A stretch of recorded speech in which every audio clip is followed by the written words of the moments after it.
Kenapa tidak semua obat paten ada generiknya?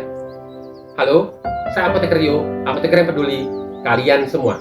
Jawabannya, 1. Karena obat tersebut masih dalam masa hak paten, yaitu sekitar 20 tahun sejak obat baru itu ditemukan. Ini untuk memberi kesempatan kepada produsen atau pabrik yang memproduksinya untuk balik modal lebih dahulu dan mendapatkan profit atau keuntungan dari hasil risetnya. Untuk kalian ketahui bahwa untuk menemukan suatu obat baru itu butuh riset sekitar 10-15 tahun. Biayanya bisa sampai triliunan rupiah dan 90% gagal di tengah jalan. Hanya 10% riset yang kemungkinan berhasil.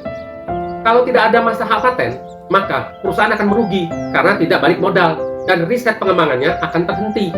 Sehingga obat jenis-jenis terbaru tidak akan ditemukan.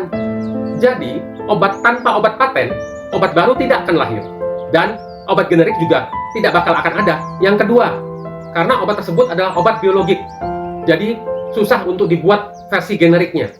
Obat biologik adalah obat yang dibuat dari makhluk hidup, seperti sel hidup, bakteri, atau sel mamalia, dan lain-lain.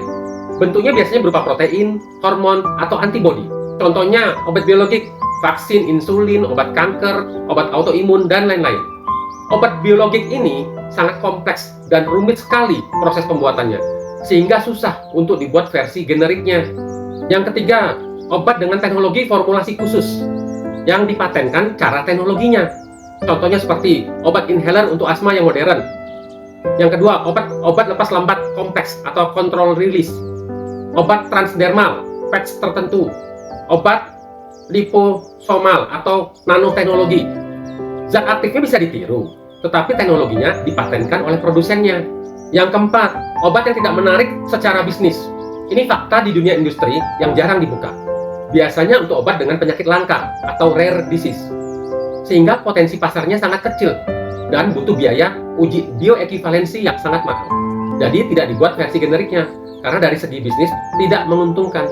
Jika dipaksakan, maka pabrik yang memproduksinya akan merugi. Kesimpulan dari video ini adalah 1. Tidak semua obat paten ada generiknya.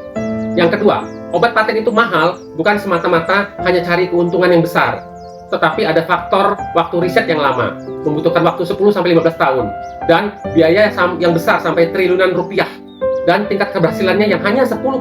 Yang ketiga, tanpa obat paten, tidak akan lahir obat-obat baru. Tanpa obat paten, obat generik juga tidak bakal akan ada. Kenapa begitu? Karena obat generik itu hanya tinggal meniru formula obat paten yang sudah ada.